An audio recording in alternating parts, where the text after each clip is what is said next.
এই তো আজকে রান্না করতে নিয়েছি কচুর ফুল। তো এটা আসলে আমরা কচুর ফুলই বলি, আর কে কি নামে ডাকে বা কি নামে বলে আমি জানি না। তো এটা এক একজন এক এক ধরনের রান্না করে। আমি বিশেষ করে সব সময় চেষ্টা করি ডাল দিয়ে রান্না করার, কেন জানি আমার এই কচুর ফুলটা ডাল দিয়ে রান্না করলে ভালো লাগে। তো সেজন্য এই যে মশারি ডালটা ধুয়ে শুধু পানি দিয়ে বসিয়ে দিয়েছি। এটা একটু ফুটিয়ে নিব। তো ফুটানোর পরে আমি এতে কচুর ফুলটা দিয়ে দিব। আর কচুর ফুল দেওয়ার পরে আমি সব মশলাপাতি অ্যাড করব এতে। এর আগে আমি আসলে ডাল সিদ্ধ করার সময় কোনো মশলাপাতি দিই না, তো শুধু এমনি সাদা ডালটা সিদ্ধ করি। তো এখানে কচুর ফুল দেওয়ার পরে আমি লবণ, একটু জিরে গুঁড়া, ধনিয়া গুঁড়া আর একটু হলুদ গুঁড়া, সাথে মরিচের গুঁড়াও দিয়ে দিয়েছি। তো এই তো এটা এখন আমি ভালোভাবে সিদ্ধ করে নিব। আর এটা যতক্ষণ না একদম গলা গলা হয়ে যায় ততক্ষণই আমি সিদ্ধ করে নিব, যেহেতু সব মশলাপাতি একবারে অ্যাড করেছি। তো একদম ভালোভাবে গলা পর্যন্ত আমি এটা সিদ্ধ করে নিব। যদিও এটা অনেকে চিংড়ি মাছ দিয়ে রান্না করে, তবে চিংড়ি মাছেরটা অনেক মজা হয়, রান্না করেছি, তবে আমি বেশিরভাগ চেষ্টা করি ডাল দিয়ে রান্না করার।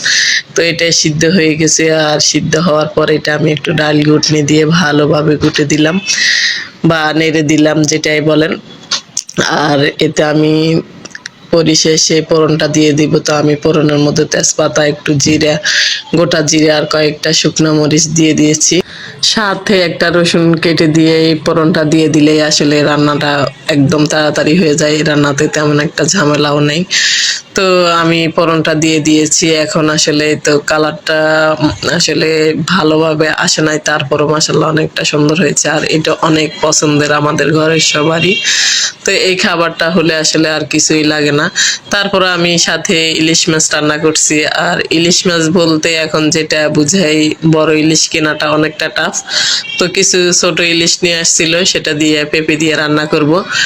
আর পেঁপেটা আসলে বাচ্চারা তো পছন্দ করে না, আমার ঘরে কচুর ফুল হলেই বা সবার পছন্দ হয়ে যায়, আর কিছু তেমন একটা লাগে না।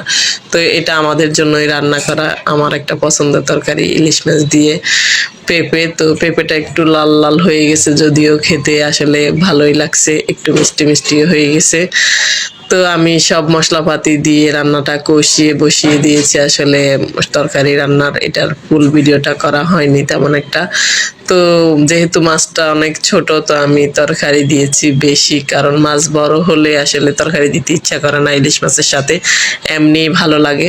তো আজকে ছোট মাছ দিয়েই পেঁপে তরকারি রান্না করলাম, আর সাথে কচুর ফুল রান্না করলাম। আজকে আমার ভিডিওটা এই পর্যন্ত। যদি কারো ভালো লাগে প্লিজ কমেন্ট করে বলবেন। আল্লাহ হাফিজ।